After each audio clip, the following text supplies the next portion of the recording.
This is a regular meeting of the Commission for the Blind Board held June 5th, 2026 at 1 p.m. in Portland, Oregon. Good afternoon, everyone. It is 1:04 p.m. This is the June 5th, 2026 meeting of the Oregon Commission for the Blind, and this meeting is now called to order. Max, would you please take roll? Certainly. Nadira Broom, the chair, is noted as present. Michael Babcock is absent. Laurel Hudson? Present. I see her. Dr. Labrum? Present. Stephanie McGarry? Present. Now Lacey Porter. Now Lacey has a conflict and may not be able to join us. Scott Wall? Present. And Madam Chair, we do have a quorum. Hey, thank you, Max. All right, we move forward with the approval of minutes from the March 27th meeting. Now, there was a correction made. Max, I'll turn it over to you. Oh, certainly. So we're asking under the section audience introductions to replace the entire text with members of the audience introduce themselves. That's the only change I have recorded. Okay, thank you. All right, commissioners, I'm looking for a motion to approve the corrected minutes. I motion to approve the minutes. Thank you, Stephanie. Looking for a second? I'll second. This is Scott. Thank you, Scott. Max? Nadira Broom. I approve. Laurel Hudson. Approve. Dr. Labrum. Approve. Stephanie McGarry. Approve. And Scott Wall. Approve. The motion carries. Thank you, Max.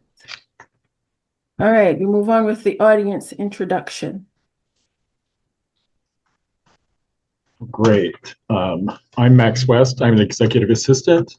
I'd like to introduce these staff members from the Commission for the Blind. Daisha Johnson, the executive director. Angel Hell, director of vocational rehabilitation services. Kat Martin is the chief financial and information officer. Ron Stewart is the director of the business enterprise program. Jim Portillo, director of the orientation and career center for the blind. And Paul Coons, director of independent living services. We're also joined today by Clay France, the agency's internal auditor. Michael Jeter, Deputy Assistant Attorney General with Oregon DOJ. Sherry Lauer, Chief Human Resources Office. Mary Michelle Sosney, the Legislative Fiscal Office. And in a moment, we'll be joined by Corey Marshall, the Executive Support Specialist who's assisting me today. Is there anyone that I've missed that would like to introduce themselves?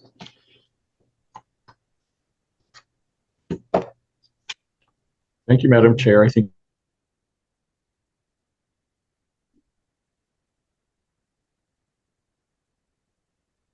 Can everyone hear me? Mm-hmm. I hear you. Okay, good. Okay. Thank you and welcome everyone. All right, we move on with public comment. Is there any public comment today? No? Okay, hearing none. We'll continue with the executive director report. Daisha? Thank you, Madam Chair. Good afternoon, commissioners. Before I start, I would like to just quickly introduce Michael Jeter. Michael is a Senior Assistant Attorney General, and in the last month or so was assigned to be the staff support and legal support for the Commission for the Blind. Michael was gracious enough to come, I think it was last week, to meet several members of the leadership team. And so he's joining us today just to get a little bit of context for the work that you do as our policy board. So Michael, I don't know if you want to just go off mute and just say hello to the commissioners. I'm sure they'd love to hear your voice. Hi, as Aisha said, I'm Michael Jeter. It's good to meet you all, and I look forward to working with you and helping to support the great work that you do. Thank you, Michael. Thank you. All right, we will move then to the donations and financial report, and Kat Martin.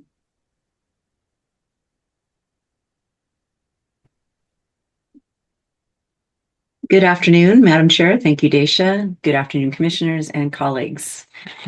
Beginning with the April 2026 bequest and donation statement, interest earnings on the cash balance in the fund over the last 2 months was $5,663. OCB received $105 in new donations, and our cash balance on April 30th was $851,524 after accounting for credit card processing fees. Referencing the financial status report. Next, the Commission's legislatively approved budget for 25-27 after February legislative short session adjustments for salary pot became $9,795,831. General Fund $1,154,454 and $22,748,408 other and federal fund limitation amounts, for a combined total of $33,699,694, 67 positions, and 67 full-time equivalents. With 10 months of transactional activity complete in the statewide financial management application and projecting 14 months into the future, we are still looking at a shortfall when comparing budget to projected expenditures. My current projection suggests that special payments, which are services to clients provided by other than the Commission personnel, and durable goods like computers acquired on participants' behalf, will total $8.2 million, $3 million over budgeted amounts set aside for special payments. While consistent with trends in previous years, and despite some ability to offset this with underspending on key categories like salaries and benefit costs by holding positions vacant and agency-specific services and supplies, the total variance for the close of the biennium as of this reporting is $122,362 over the legislatively approved budget. Additionally, while revenue utilized for the first 42% of the biennium is trending as budgeted for OCB's first 10 months, revenue is not the same thing as cash available to cover our expenditures. With federal funding for the current year essentially flat to last year's awards, the amount of actual cash available to the Commission between July 1st, 2025 and June 30th, 2027 is estimated at $31 million versus the amount of cash required to finish out the biennium based on our average monthly spend rate of $1.3 million a month. Total cash required to complete the biennium is estimated to be $33,901,635, leaving a forecasted gap as of April 30th between estimated available and expected cash of $2,884,589. That leaves us short 2.5 to 3 months of cash to close out the biennium in June of 2027. That concludes my financial report, and of course, I'm available for any questions you may have.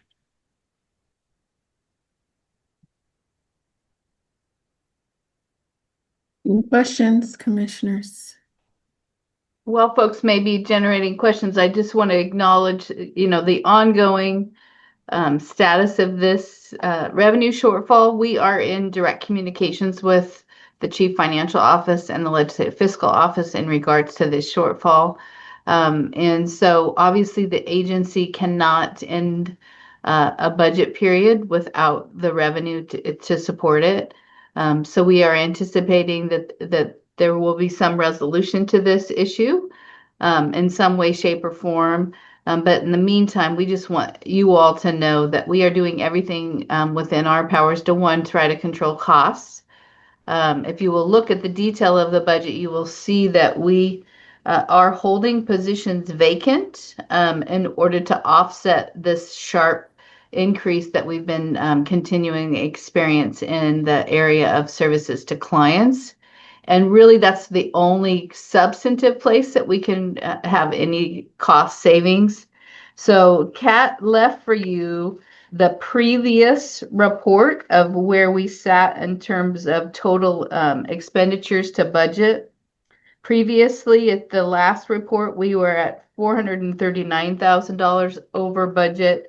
And the most recent report that was reduced as a result of a slight reduction in special pay services to clients and the vacancy savings, that amount is down to $122,000 over budget. So we are making slight progress So really at this point, we are anticipating that we will not have a budget issue as much as we will have a revenue issue. So we will continue probably to see those costs go down as we've implemented order of selection.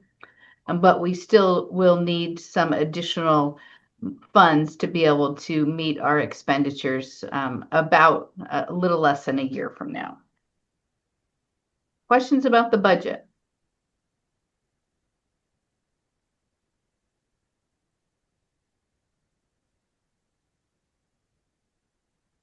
All right, not hearing any. I see Commissioner Babcock has joined us. Hello, Michael. Hi, everyone. Sorry about that. Had to deal with a fire at work. Glad to have you here, and we hope the fire is out. It And it is, was- and it shouldn't come back up again, which is positive. There you go. Awesome. All right, any other questions for Kat or myself in regards to the donations or financial report before we move on? Right, not hearing any, I will turn it over to Clay France for the annual review of agency head transactions. Great. Thank you, Dacia.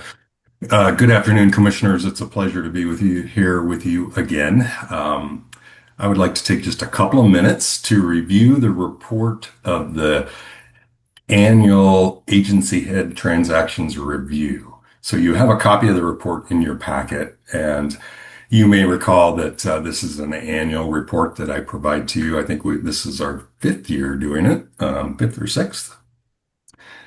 A little background of why we do it. So the Oregon Accounting Manual has a policy called the Approval of Agency Head Transactions Policy, and it addresses 5 areas and sets accountability for the review and approval of the agency head's monthly time reports, the travel expense reimbursement claims, any requests for vacation payout, any use of exceptional performance leave, and then any use of a small purchase order transaction systems card, which we call the SPOTS card, or it's basically a P card or a purchase card. So this agency head transaction policy requires boards and commissions to either play an active role in reviewing and approving these transactions, or delegating the review and have the review completed annually and then reported back to the commission. So that is what we are doing today. I recently finished the review of these transactions, and I will just give you a very high-level overview of them. The scope for the review was April 2025 through March 2026, and I reviewed all of the monthly time reports belonging to Dacia, her travel expense reimbursement claims, and her requests for vacation payout. The good news overall, the timesheets were properly completed and approved. There were 2 vacation payouts that were processed, and they were compliant and they were properly approved. Dacia had 10 travel expense reimbursements, and overall they complied with policy and were properly completed and approved. I did note one exception in reviewing them, 2 instances where the conference hotel rate exceeded the lodging per diem, which is published by the U.S. General Services Administration for that area. So the state's travel policy urges travelers to comply with that per diem rate, but it also provides an allowance that when the traveler does not comply with that per diem rate, that the traveler document the justification for not doing so on the travel expense reimbursement form. So I noted 2 instances where the conference hotel rate exceeded that per diem from the GSA, and it was not, the justification for that was not documented on the reimbursement form. It's a rather technical issue, so and fairly minor, but I wanted to point it out here. And then the last 2 areas, there was no exceptional performance leave given during this period, and Dacia does not have a SPOTS card or a payment card. So overall, the transactions All the transactions were reviewed for completeness and accuracy. They were properly approved and they conformed to the compliance requirements with the exception of those two findings that I noted. Any questions?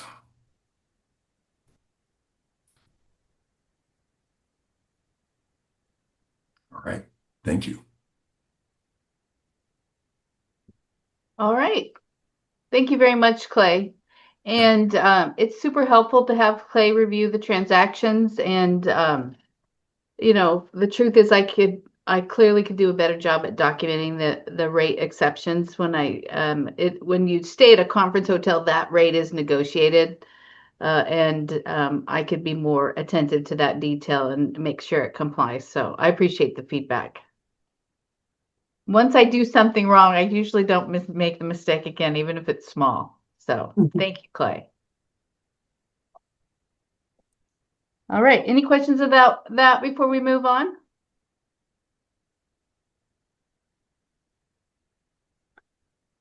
All right. Thank you very much.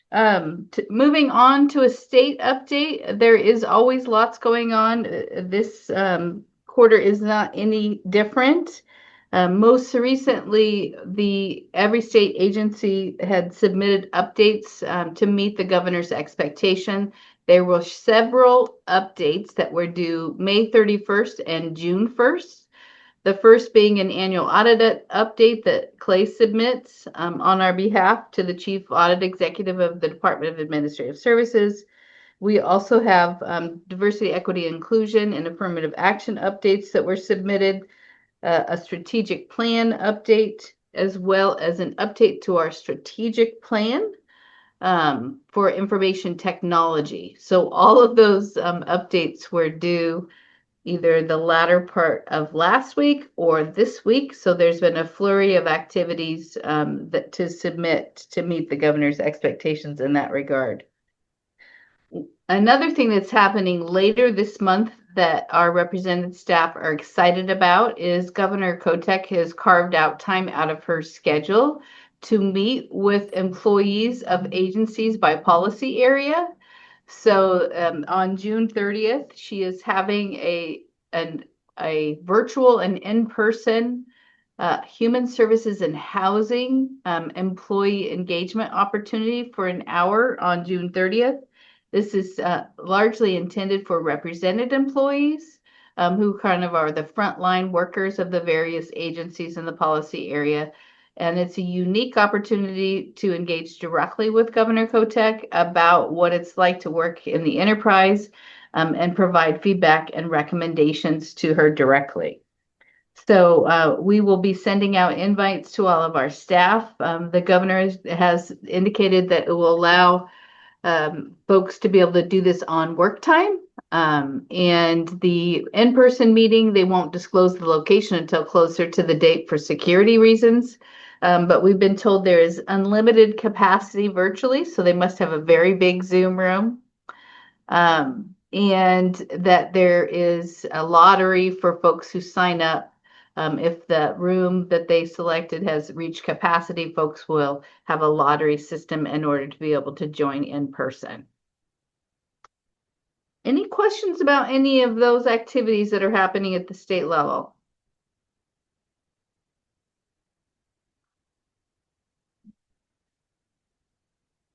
All right. On top of that, of course, there is a significant budget activity that's happening in the development of the budget for the period of July 1st, 2027 through June 30th, 2029. But we have that agenda later on to discuss with you, so I will withhold that update until that time. Daisha? Yes, Stephanie. Sorry, I couldn't get me unmuted. I had a question about that thing with the governor. Okay. So there will be an opportunity to speak on Zoom? I guess I was a little confused about that. It's my understanding, and Sherry can clarify if I'm Sherry Lauer, our HR manager, can clarify. It is intended, Stephanie, for represented employees like frontline staff. She Gotcha. wants to really hear from employees that work for the various executive branch agencies in the policy area. Okay.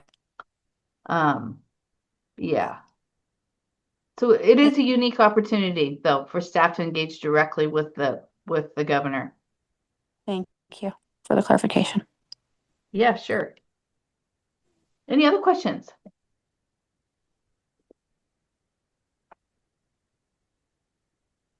All right, moving on to a federal update. If you will recall, we have been tracking the status of the potential movement of the Rehabilitation Services Administration out of the U.S. Department of Education and into one of two federal agencies through an intergovernmental agreement. The first being the U.S. Department of Labor, the alternate being the U.S. Department of Health and Human Services.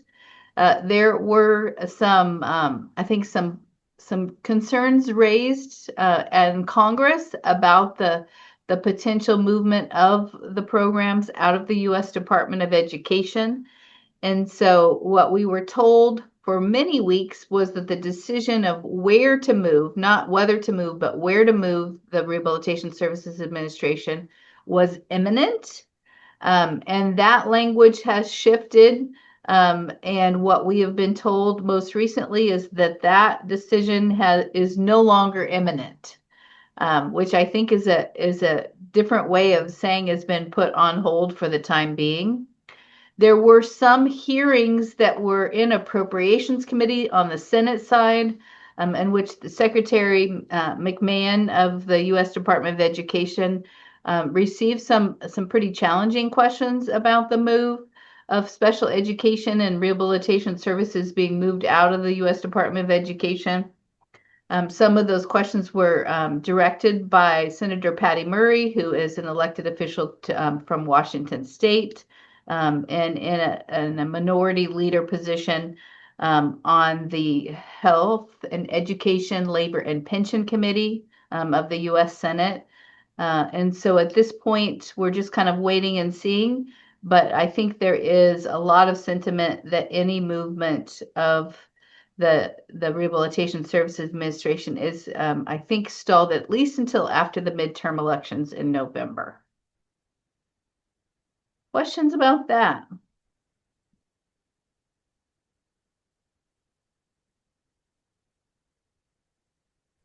All right. The other thing that has happened since we last met, President Trump had issued a budget that he presented to Congress. And I think I've said this before, but one of our policy analysts that works for National Council of State Agencies for the Blind always says, the president proposes a budget and Congress disposes of the budget. So it is largely a symbolic document. In that document, it basically flatlined all of the funding and it eliminated some of the smaller programs under the Rehabilitation Act. And as recently as this afternoon, the Council of State Administrators and Vocational Rehabilitation gave us a policy update of the House appropriations work that's happening. So on the House side, and the committee that works up our bill is called the House Appropriation Labor, Health and Human Services, Education and Related Agencies Subcommittee. So that's a long, I don't even think they have an acronym for that. It's so long. So in that, the good news is that the vocational rehabilitation program in that workup subcommittee bill has the vocational rehabilitation program funded with what's called a cost of living adjustment. So it's included with those inflationary factors. It's required to, but it hasn't historically always included that. It also restored some of the reductions, all of the reductions actually, where the president lined out some of the smaller programs like the Client Assistance Program, the Support Employment Program. They actually, the House is restoring those cuts to the previous federal fiscal year's level of funding. One of those programs that is funded in that is the president's budget this year, not last year, but this year included $33.3 million for the older blind independent living program. Unfortunately, that is exactly the same level of funding as it was in the current federal fiscal year 2026. So that is recommended for no increase yet again. I'm going to pause there and see if there are any questions about the appropriations work.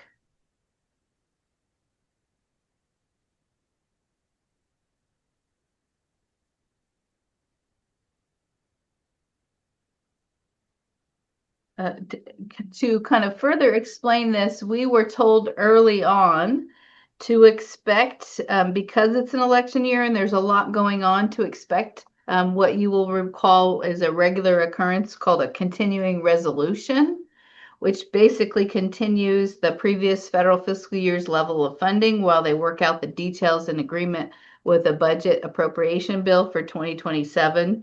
And it's not clear from this policy update that I've received if this early markup of the bill on the House side is any indication of some hope that they will actually pass a budget on time. And what that would mean is that they would pass a federal budget before October 1st, 2026, which is the first day of federal fiscal year 2027. It is very rare that that happens these days. And again, I'm not clear from this action if this work has any indication that they may be ahead of the game a little bit more than folks had anticipated. We'll just have to see. Any questions about that?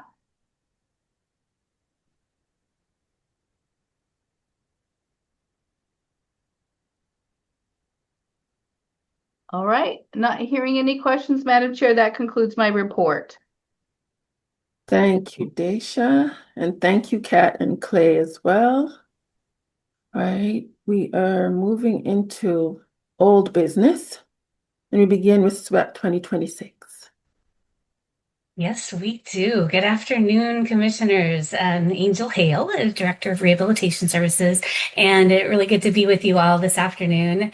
We are underway with SWEP 2026. We actually did the orientation for our Emerging Leaders SWEP program, Summer Work Experience, for those of you that may not remember the acronym, last Saturday. And we have 4 emerging leaders this year. We have 9 students that are very excited about the program. So all of their parents or guardians and some siblings and a bunch of staff were at the commission last Saturday, getting students ready to commit to their 6-week program that's coming up starting on June 20th. And we're really excited for all of the happenings for emerging leaders that is going to be starting as of the 20th when they move into the Portland State University dorms at Broadway.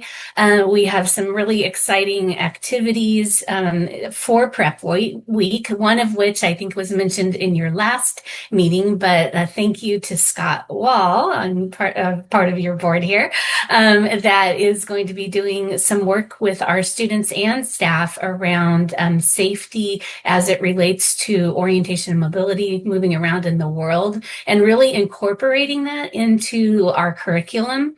Rather than it being a standalone safety class, but really beginning to think of it as a way of being in the world, which I'm really excited about. So I not only, I know Nadira is planning to join that session, I'm planning to join that session as well. And I also know that we have several staff members that are excited about incorporating that concept into our own adult curriculum. So thank you again, Scott, for being willing to participate in SWEP to this level. And he'll also be doing another class in the evening to help support that work. So we're really, really excited to bring Scott into the programming, not just the students that Scott's been working with all these years. So anything to say about that, Scott, that you wanted to add? No, just I'm happy to do it and looking forward to getting to know the students better. I know some of them from camp and years past, but yeah, I think it's going to be fun. And I was telling Angel, this is like my proof of concept for this piece of mobility and safety to, I know it's going to work, but this will be the fun time to engage with the students and see how it works out over the SWEP this summer. So more to come. Nice. Thank you so much, Scott. Really appreciate it. So yeah, we have a lot going on prep week to get the students ready for their 5 weeks of work and independent living and all of the great things that we teach, as well as all the fun recreation that they're going to be engaged in and understanding what's possible for themselves. So I wanted to mention also that of course, we have SWEP Explorations, which is the non-residential programming that is our 5-week program. That orientation is happening in Salem tomorrow, that we're doing at the Kroc Center there, with the students that can attend in person, some of whom can't, because that's the whole nature of explorations. They're community-based and have a little bit of a challenge just getting outside of homes and communities. So for those that can't, we'll also have a virtual orientation. We're separating them because it is so important to be able to have that in person and not have to deal with the technology glitches that can happen trying to do hybrid. So we'll have a couple of different orientations that are happening for those students. And that program is starting just around the same time. The 23rd would be the first day of work for our explorations students. And for the explorations, again, it always depends on who shows up to orientation. So we'll know once students show up, but we have around 15 that are going to be part of explorations. And then as a reminder, we're working with the Department of Services for the Blind in Washington and the Washington School for the Blind to house students who are not quite ready or even at the age at which they can engage in work, so 14 and up, for their Yes One programming. That is a residential program for 10 days on the Washington School for the Blind campus. And last year we had a couple of students. We kind of considered that our pilot of sending folks from Oregon to Washington, and that went really well. So we are bumping that up to what looks like 5 students that will be attending that program. So we're really excited about the opportunity to kind of grow our presence in the Washington programming and get our students with other students in this region to get exposure to all the things that are involved in pre-work readiness for that 10-day programming. So we consider them to also be part of explorations. So in total, we have almost 30 students involved in all of the programming that we're providing to students in the SWEP programming. So that's really exciting. We do want to encourage people. We've had a couple of commissioners reach out about being involved in wanting to just join students either at the dorm for conversation or activities that you might want to be involved in. I know definitely Laurel is also going to be joining in for some fun SWEP activities, but we invite any of you who are interested to just reach out to me and I'll help make those connections, or you can reach out to Max and he'll connect you with me as well.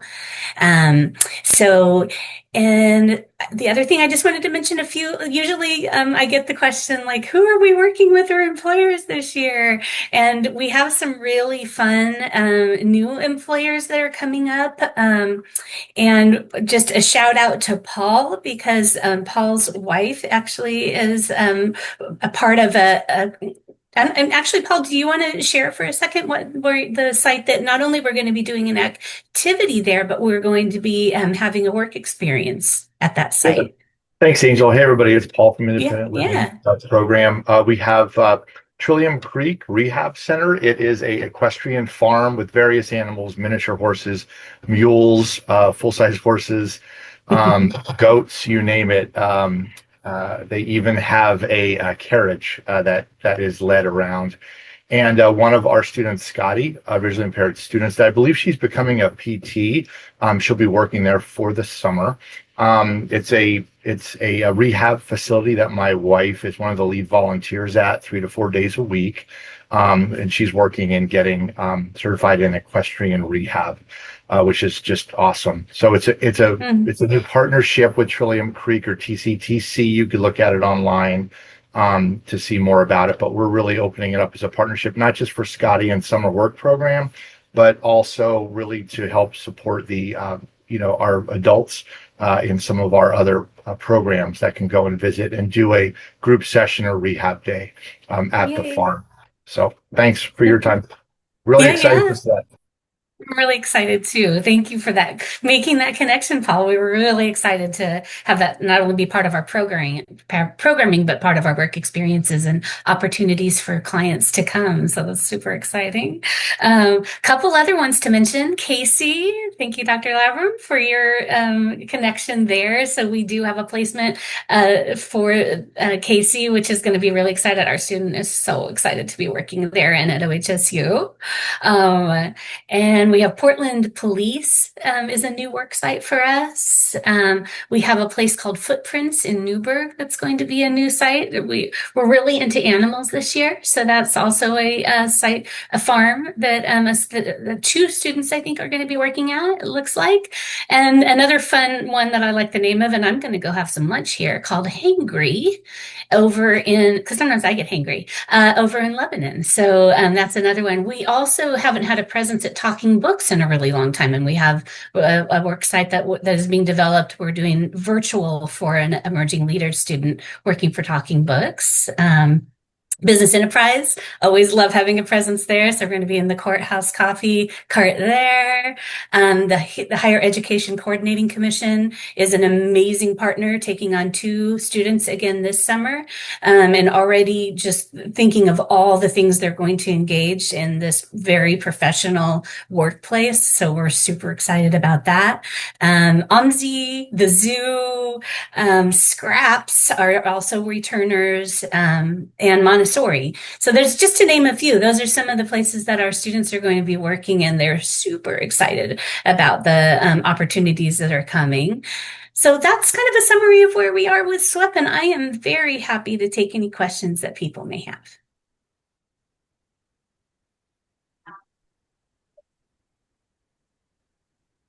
This sounds super exciting. This is Michael. And you answered the question you knew I was probably going to ask, so appreciate it. And thanks. Yes. Oh, thank you, Michael.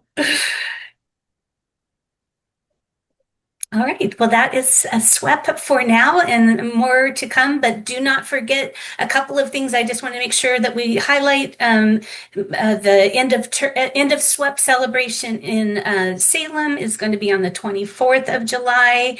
I realize that is not as likely for people to come to for the commission board, but on your commission board day, the July 31st, we have the end of SWEP celebration at 9 o'clock. That's we're still in process of securing, but we'll think it'll be in the same place at the Native American Center at PSU.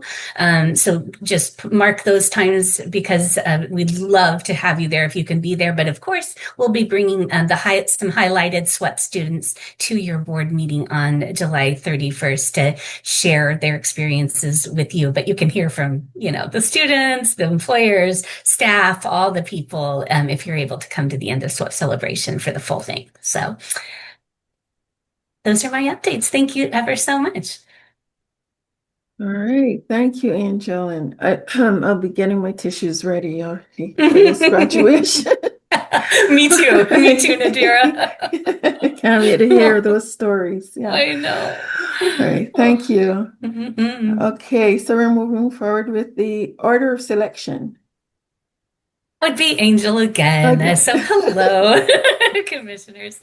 All right. So the order of selection, as you know, is the wait list that we have instituted in order to be able to provide the breadth of services that we need to be able to provide to existing clients right now that are currently in plan and in receipt of services. So we have officially started the order of selection, as you all know, and that did start May 19th.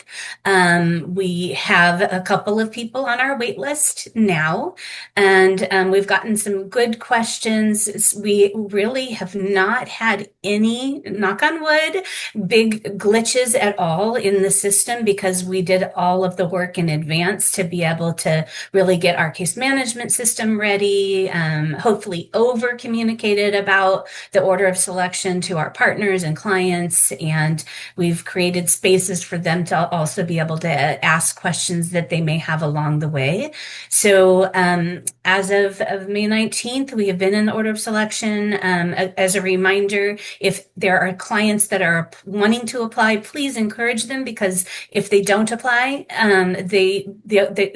our services are essentially going to be based on not only the barriers or their needs, but also most importantly on the order of application. So you want to get clients in. We want to make sure that they apply, they go through the intake process, that we've determined them eligible so we can put them on the wait list. And then when we have the money to be able to expend on those clients, kind of a little bit of a first come, first serve. So we want to make sure that we have people in line on that waiting list and not waiting. And then also a reminder that in the order of selection, one of the only categories that can really skip the line is people who are in danger of losing their jobs. So if you do know of people that are feeling like they're going to potentially lose their job, please have them reach out to us as soon as possible so that we can get them through the eligibility process. And if they're eligible, move them into plan and start those services to make sure that they can keep the jobs that either they got for themselves or that we helped them get. So either way, it doesn't matter whether they were clients before, they can still apply. And if eligible and in danger of losing their jobs, they would skip that line and go directly into service delivery. Are there questions from anyone about the order of selection right now?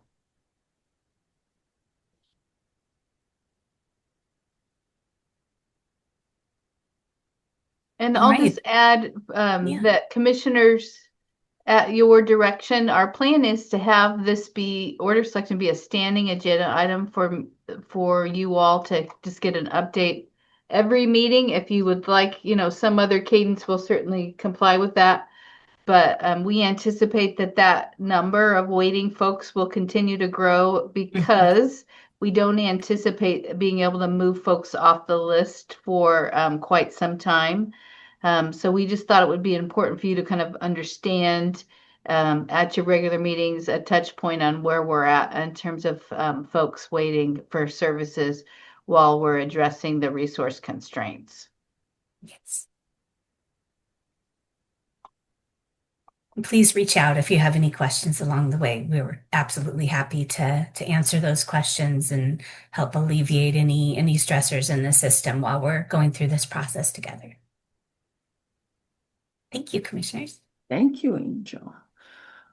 All right, we're moving forward with the agency strategic plan 2026 to 2029, and this is an action item. Thank you, Madam Chair. I'll take this one. Commissioners, because you've been going through the process with us of updating our strategic plan. We really started kicking this off in August of last year. But starting with kind of looking through where our current priorities are, looking at our strengths, weaknesses, and opportunities, and really looking through, ahead what we want to prioritize over the next few years, but without just recognizing that it's impossible to do that without recognizing the resource constraints that we're facing and that we just were talking about. So at your direction, we basically took a strategic plan that had 5 priorities across kind of a wide range of areas and simplified that to keep focused on our core mission, which is working and living independently. And so you will see that the strategic plan in its draft form centers around those 2 areas. We took particular time and attention to look at the areas and your statements made in February where you really were giving us direction around the particular areas to focus and hone in on the importance of technology, the importance of investing in our youth. So I hope that you found in your review of the plan that it reflected your guidance and leadership that you provided over the past many months. This is a draft. Certainly, We are open to feedback if you see something that requires change. It is an action item. Ideally, we use the strategic plan to guide the budget development that's currently underway and that will be finished in terms of the agency request budget by your meeting at the end of July.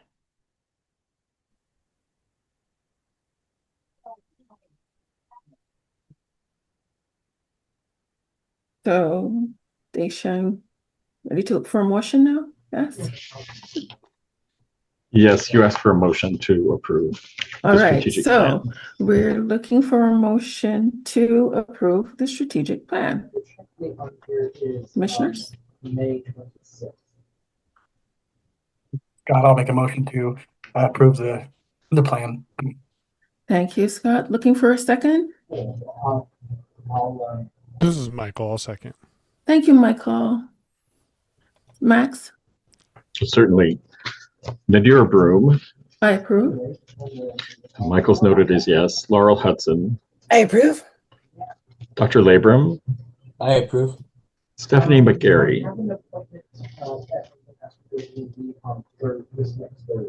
Stephanie, Mute. I can't get it unmuted. Mute. We have you now, Stephanie. We can you're hear you. muted. Okay, I approve. Sorry. and Scott Wall. Approve. The motion carries. All right, thank you, commissioners. Thank you, Max. All right, we will continue with 2027 to 2029 budget development. Thank you, commissioners. You received a memo from us that kind of provided a high-level outline of the budget development process for 27-29. As a policy board, and a board that's responsible for fiscal oversight, you have a couple of hats that you wear in the budget development process. The first one would be to approve any substantive policy packages that we would be putting forth. Because of general fund constraints, the agency is not in a position that we would be putting any substantive policy packages forward. So that hat will not be exercised in the budget development process. But because of your fiscal oversight responsibilities, you will be reviewing and approving the budget at your upcoming meeting. So our budget development process for 27-29 is well underway. CAT started it late January, early February. There are lots of moving parts in the budget development process, but all of the details of building an agency request budget that started culminates with the agency request that is due on July 31st to the Chief Financial Office. That budget is presented to the governor for consideration in development of her budget. The governor's budget is due by December 1st, and she presents that budget to the legislature. And the Oregon legislature has responsibility in appropriations of agency budgets and setting staffing levels. So when you think about the federal level, when I was talking about the president proposes and Congress disposes, Oregon is similarly built in that the governor makes recommendations to the legislature, but it's ultimately the legislature's responsibility to appropriate executive branch agencies and establish staffing levels.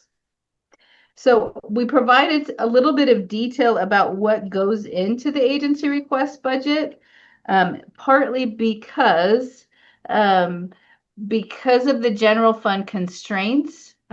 The words that you will see that's in typical budget times when we're asking for policy enhancement packages, it doesn't really matter.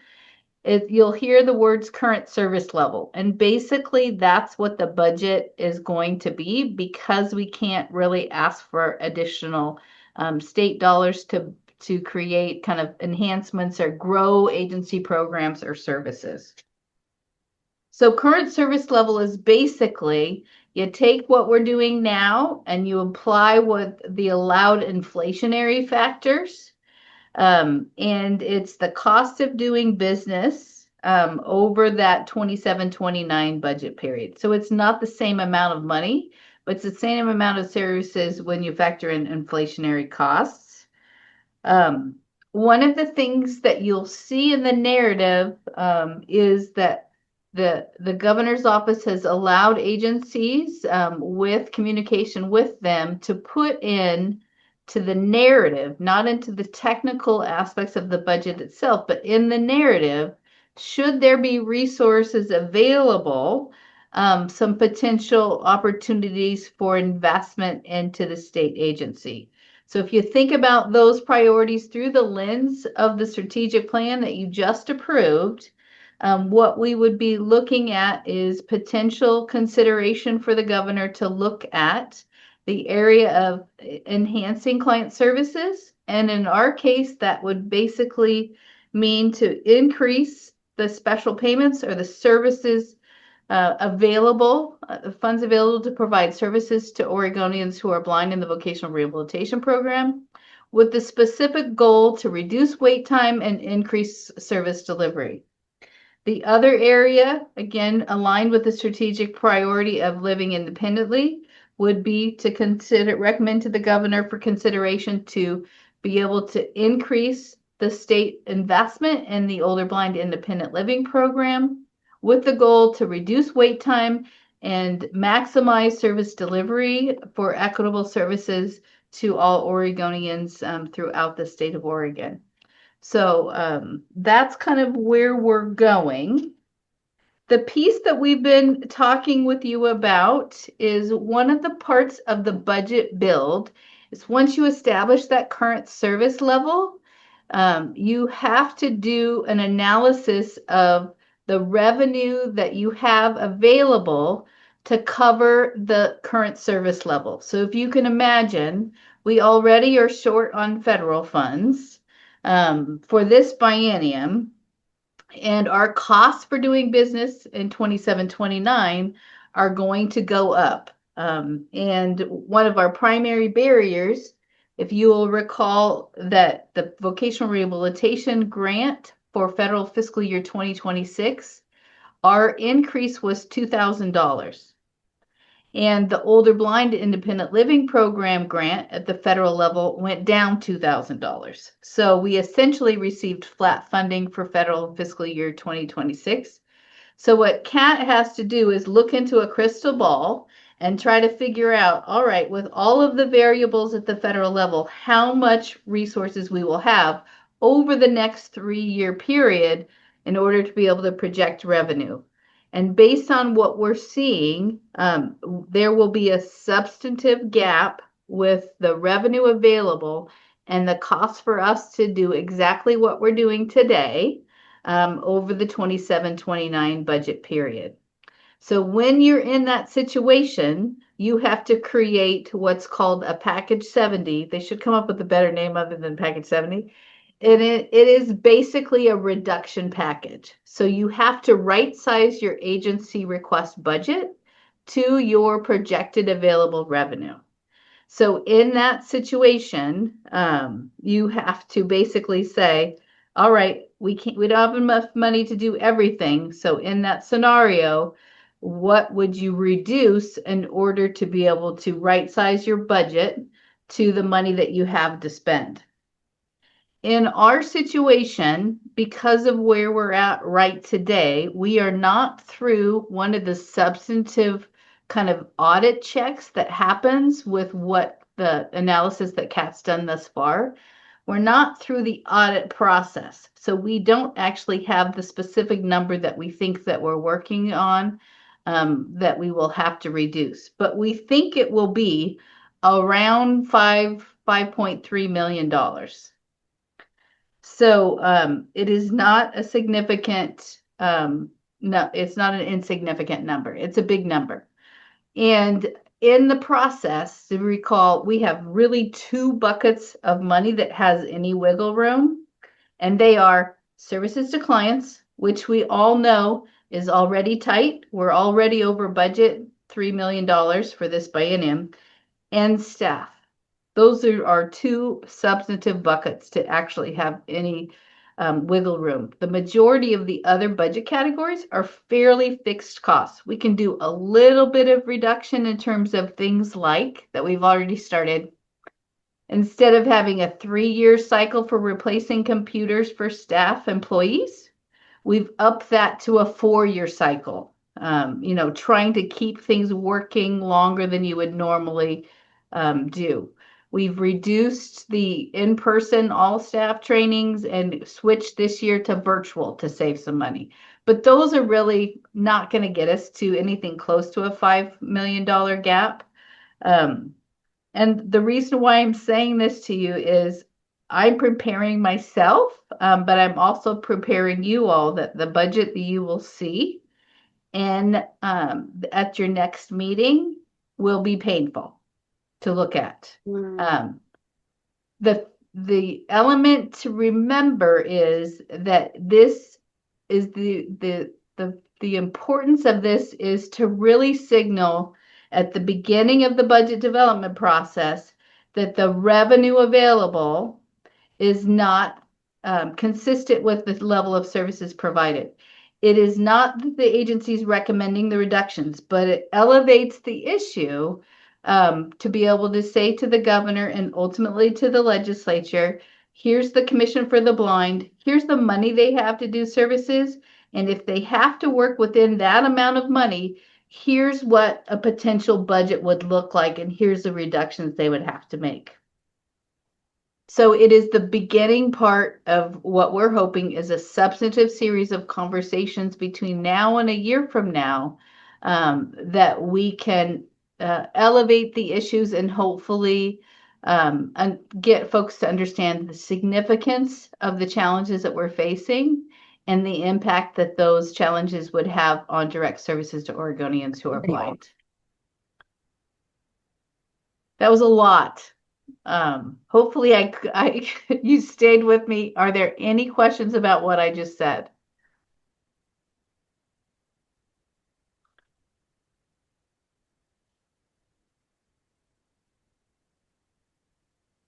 Is there any feedback or suggestions on how you would like to see the information presented to you at your July meeting?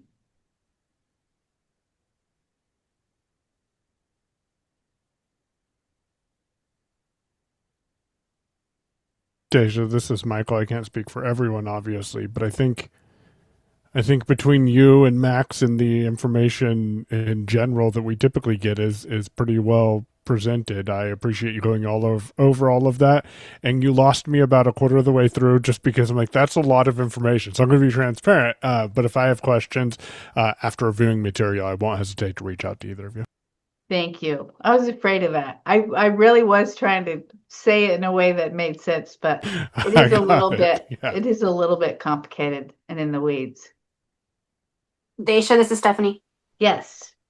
So what I heard is you're trying to prepare us. That's right. For the next budget. That's what I got about it. Okay. Yes. So very well said. So that we will not be 100% shocked. So yeah. That's right. It is it will be a significant reduction of what we look like today. But it is just a proposal. And Stephanie, I'm also preparing myself for it because we've really not exactly been in this position before. Yeah. And so we're a little bit in uncharted territory, and no one could have predicted what's really happened, what started before the pandemic that's really ramped up. The thing that I try to maintain my focus around is the good news is that Oregonians who are blind who may have not considered employment before have come out and said, I want to try to go to work. And there is nothing from a public policy perspective that's wrong with that. As a matter of fact, I can get super excited about it. I think the challenge becomes when you're having more folks come to you that want to give work a try than the federal system is structured to support. So the policy question in front of Oregonians and the legislature ultimately and the governor is, okay, we got all these folks that want to try to go to work, and we have this specialized agency that does the only type of work like this in the state. Do we want to basically fund them to have the capacity to be able to ultimately, increase the workforce and the representation of individuals who are blind in the workforce? And also on the independent living side, do we want to basically help folks live independently, and be able to do things on their own?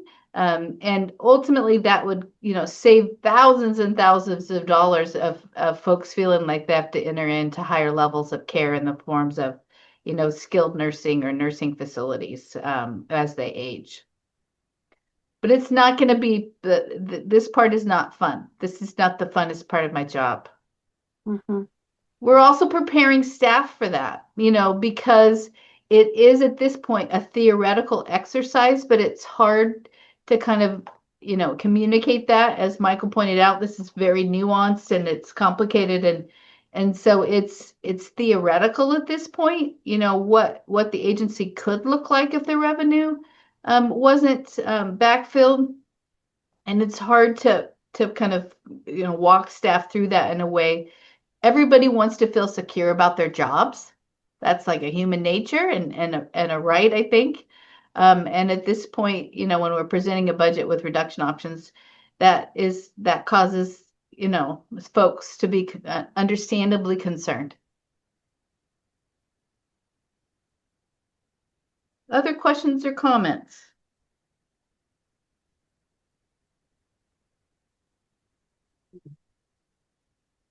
Well, this is Nadira. I'll just say we're going to have to be dealing with whatever hand we're dealt, right?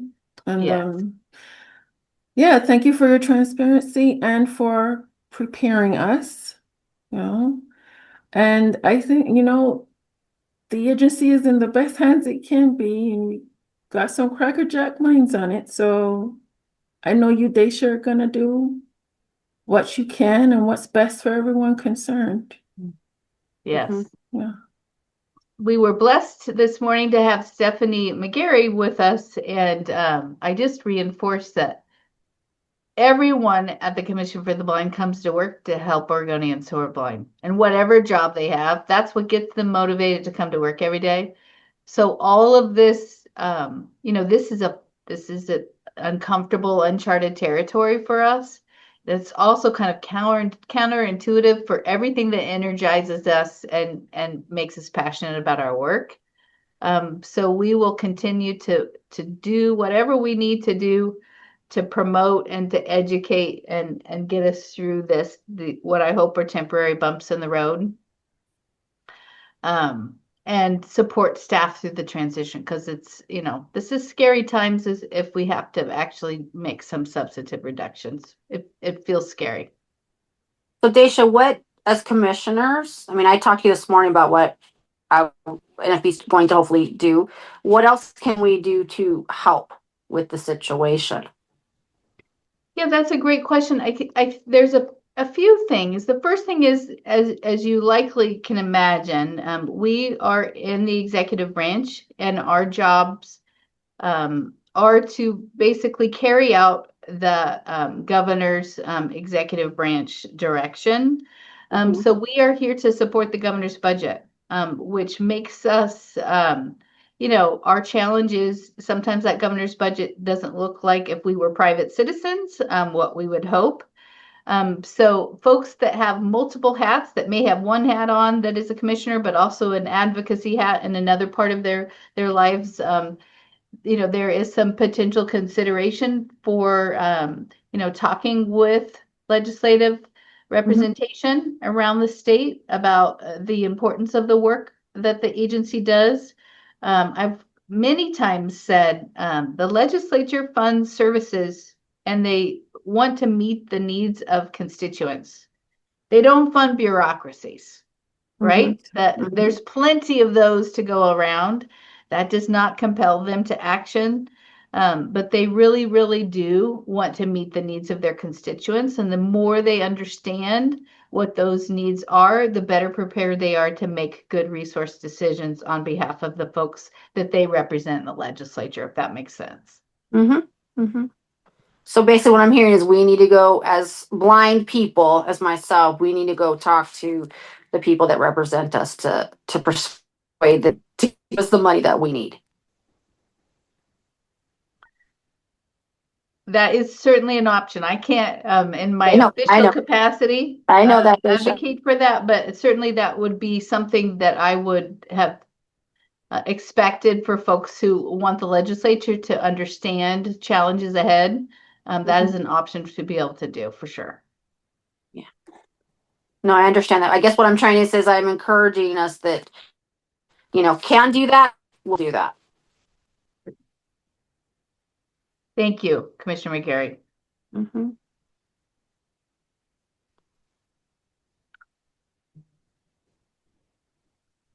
Okay. Great. Thank you, Daisha. Moving into new business. We begin with the Boards and Commissions APPR Best Practices Survey. And good afternoon, commissioners. It is Angel Hale again. We are moving into that time of the year again. For those of you who've been around for a while, at the end of the federal fiscal year, we do submit a annual performance progress report to the legislature. So for this action that you'll be taking soon, our audience is the legislature, and what they're asking for us to do as part of our annual performance progress report that we do every year annually, is for you to be able to rate us, basically telling what percentage of best practices. There's 15. I won't go through them all because you'll be going through them all individually with Max as he does them via phone call or Zoom. However, you set that up with Max. We have determined over time that that's one of the best ways for folks to be able, on the commission board, to be able to do this survey, to tell us how we're doing with these 15 key areas that they want us to rate. And if you have questions, which sometimes, because it is 15 areas that maybe you aren't keenly involved in all of the time, that way Max can actually answer questions as you're going through those 15 best practices in case you're not sure, like, well, I don't know what happened in the last year. Inform me about that. So we will be starting that survey about best practices for the annual performance progress report to go to the legislature after this meeting. So it's going to start next week. Max will be reaching out to schedule time with each of you. Some of you who have just recently joined the board, that you may not get contacted. I think we're working through the process to kind of determine who would have enough information to be able to answer all of the questions, or at least a good chunk of those questions with the history that you have with the board. So just keeping that in mind. But you may be reached out to answer those questions. The sooner you can engage in that process, the better, because we really like to make sure that we hear from all of the relevant parties and get those best practices in and ready to be added to the APPR, Annual Performance Progress Report. You will have through, I think Max and I had determined through June 26th to get that completed. But again, the sooner you can schedule that and get that off of your plate and the data into our plate, the better off we're going to be able to get that report done and out of in front of the legislature in September is when I am generally pulling that together. But that gives us time to ask any questions we might have and gather all the additional data for that report. Are there any questions for me about the annual performance progress report or the 15 best practices survey that's getting ready to go towards each of you?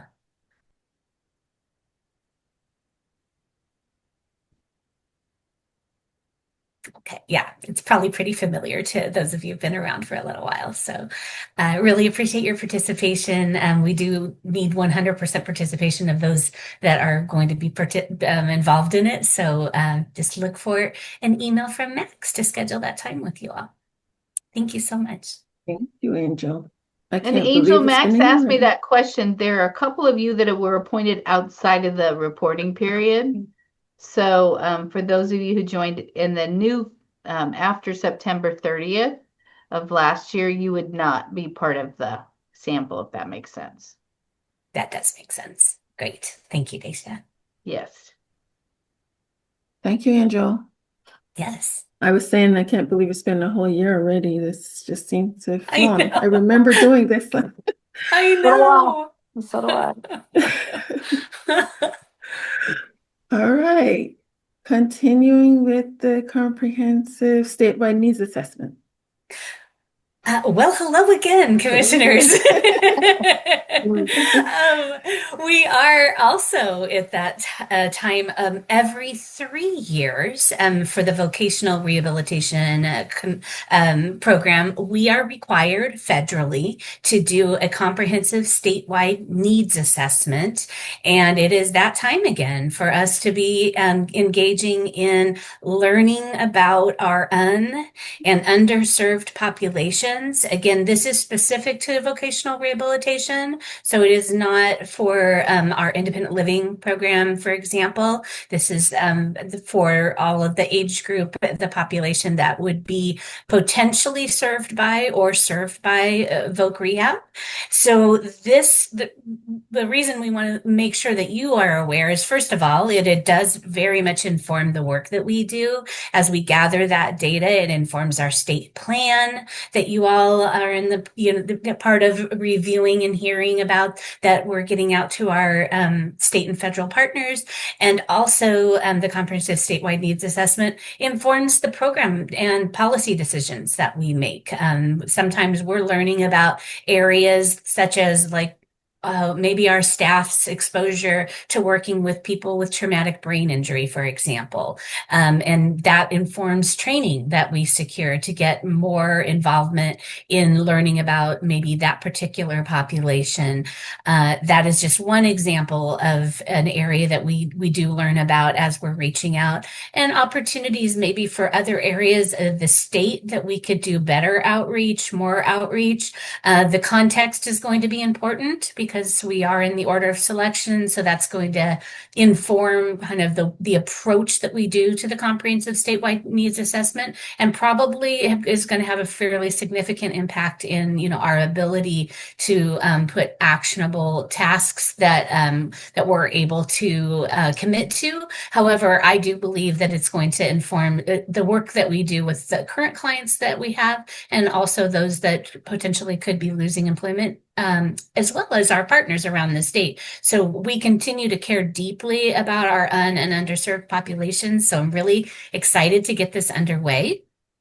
You all are part of that process as well. We're going to be doing focus groups and surveys for the commission members. You will be involved in that. We have our captive audiences that are our SWEP students, for example, in our residential programming. So we'll be doing a focus group with them to get feedback, as well as our center clients who are actively engaged in training services. And then we'll have virtual options and online options for folks to be able to provide feedback as partners, clients, and employers around the state of Oregon. So you will see probably a few different communications going out in different ways around our collection of this information.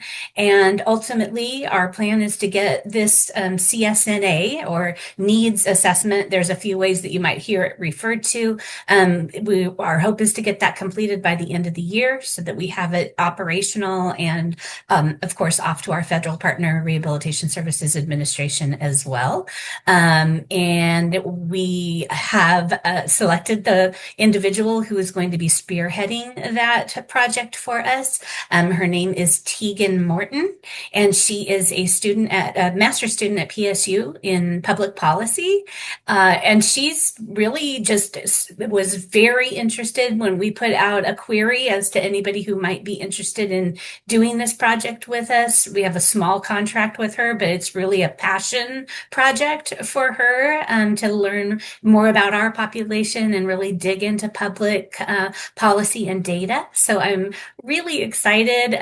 We've met with her a few times. Jonathan, our workforce innovation manager, was integral in helping us to get secure her. So big thank you to Jonathan for doing that. And you will be seeing more of her name around as she is engaging in collection and also, just engaging with all of you and our partners around the state. So if you have any questions at all about the comprehensive statewide needs assessment right now, I'd be happy to answer them, but I'm also available if should questions come up along the way. Any questions, commissioners? Okay. Thank you, Angel. You bet. Thank you. All right. So now we continue with consideration of final order on OCB-BE-2025-02. This is the third action item on the agenda. And Madam Chair, I'll just provide a high-level summary. Commissioners, you received the final order by default. Commission, one of your authorities is to issue final orders in matters related to complaints that were before the agency or the Office of Administrative Hearings. In this matter, we had a vending facility manager who had filed a complaint following an administrative review decision that I had made with him. And then right before the hearing was about to be held, he withdrew his complaint. So it was recommended that we issue a final order by default that basically defaults back to the administrative review decision that I had made. And so you have in front of you a proposed final order that outlines the findings of fact that related to the actions that the agency took.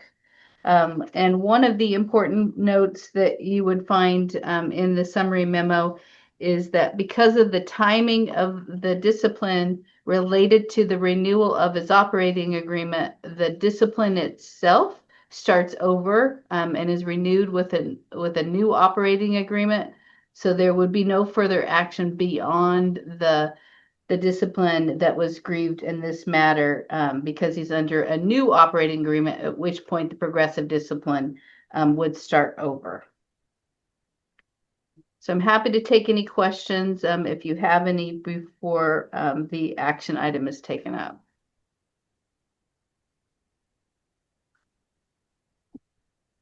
So I'm a little confused, Daisha, when I actually read this. So basically something was decided and then it was taken back because he had a new contract?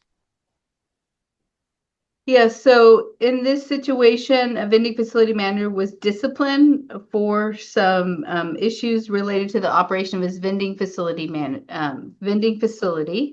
Okay. Because of the timing of the discipline and the complaint that was filed, the vending facility managers have 2-year operating agreements. So the individual grieved the discipline that they received, and then by the time the complaint was actually processed through the Office of Administrative Hearings, he had received his new operating agreement, which basically is a fresh start of the disciplinary process. Okay. Does that make sense? Yes, it does. Thank you Yeah. for clarifying. It makes a lot more sense to me now. I have a question, Daisha. Is when something like this happens, and as someone who owns a restaurant, it was pretty striking what was in that report. What's the commission's stance on renewing those operating licenses? Like what? This is a question out of ignorance, of course, but what happens in these cases moving forward to make sure that doesn't happen again? Yeah, it's a great question, and I may ping Ron for feedback, but the agency provides a regular check-ins on vending facility managers who may, there are regular site visits and what we call audits of just making sure that the safety and sanitation issues are being addressed. So there's a higher level of attention provided to folks that are challenged and just meeting the basic expectations of a facility. Great question. Thank you.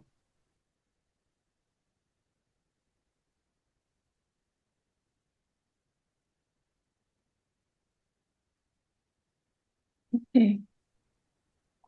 All right, if there are no further questions, commissioners, I will be looking for a motion to approve this final order.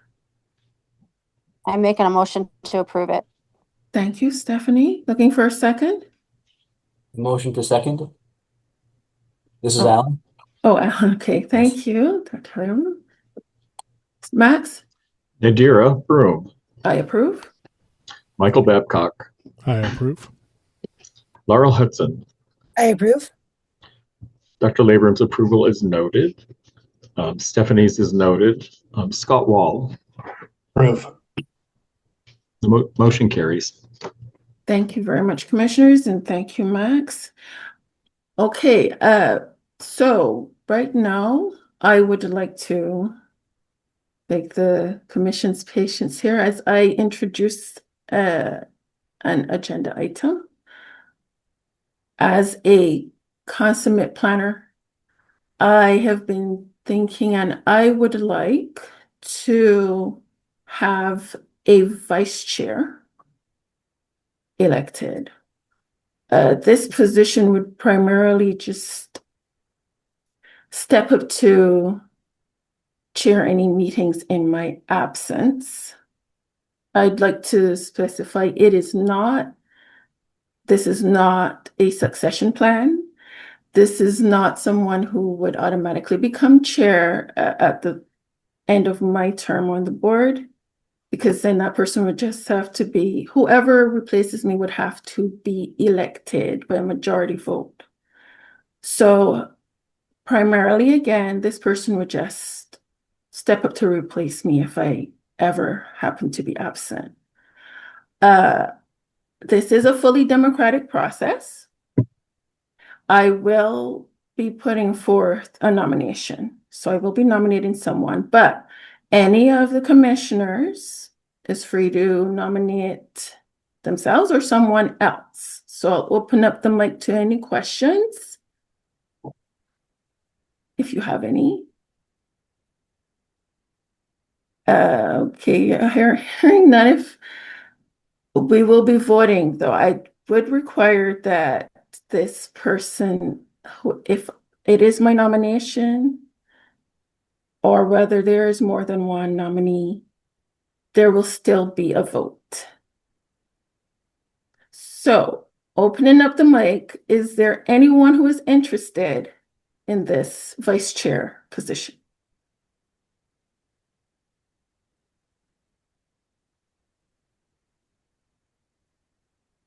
No, I'm not. Okay. Nadira, are you saying you have someone that you were planning on nominating? I will be nominating someone, but okay. I'm not going to unilaterally decide who the position goes to. This is a democratic process, as I said. I think so if anyone else is, yeah. Pardon me? If you have someone in mind, I think I'd like to hear that. Okay. All right. Well, I'd like to nominate Dr. Labram. I'll second your nomination. Oh, well, thank you, Dr. Labram. Does he accept the nomination? Oh, yeah, yes, I accept the nomination. Okay. Yeah, I was. Make sure he's willing to do it. I'm not going to force it. Thank you, Stephanie, though. Thank you.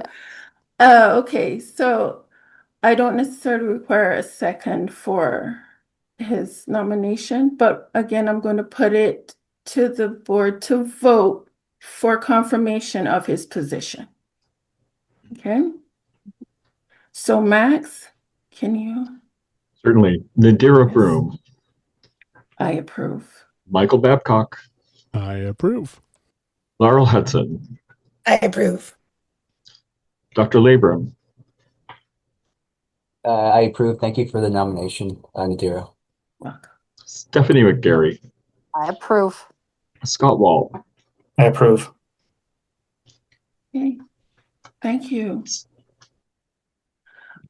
Okay, thank you, commissioners. And welcome, Mr. Vice Chair. Thank you very much. Happy to help. Okay. When All needed. right. Okay. So before I adjourn, I'd like to my commissioners of the hybrid meeting on July 31st. Okay. So I look forward to meeting those of you who can make it in person. All right, just a reminder. All right, are there any further comments or questions?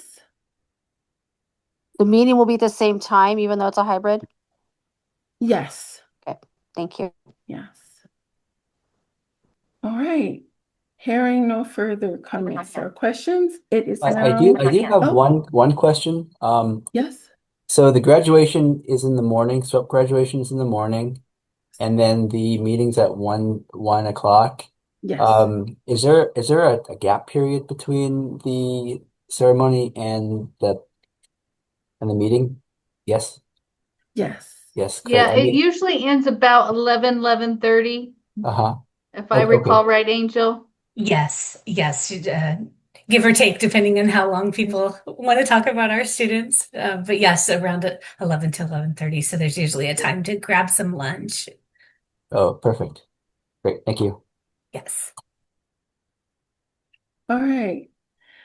2:30 p.m. So it is now 2:30 p.m. and this meeting is adjourned. Thank you, everyone.